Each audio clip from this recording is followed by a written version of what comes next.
6 రోజుల కిందట గోడ కట్టడం మొదలుపెట్టారు. 6 రోజుల కిందట గోడ కట్టడం మొదలుపెట్టారు. 2 రోజుల కిందట గోడ పూర్తి చేశారు. 20 మీటర్ల పొడుగు గోడ, అంటే 20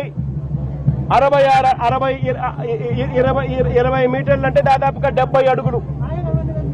దాదాపుగా 70 అడుగులు గోడ పొడుగు, 10 అడుగులు ఎత్తు కట్టిన ఈ గోడలో 4 రోజుల్లో ఈ గోడ కట్టారు. ఈ గోడ కట్టే దాంట్లో ఎక్కడా కూడా కాలమ్స్ ఎక్కడా కనిపించవు. రీఇన్ఫోర్స్డ్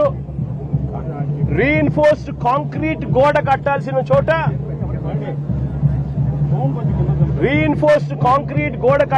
చోట కనీసం ఎటువంటి టెండర్లు కూడా పిలవకుండా మంత్రులు పర్యవేక్షిస్తున్నారు అని అంటారు. 5 మంది కమిటీ సభ్యులు అంటారు. వస్తారు, పర్యవేక్షించినారు, చూసినారు, గోడ కట్టడానికి పర్మిషన్ ఇచ్చినారు. 6 రోజుల్లో గోడ కట్టారు. టెండర్లు కూడా పిలువకోకుండా కట్టేసేయండి అని చెప్పి కట్టేశారు.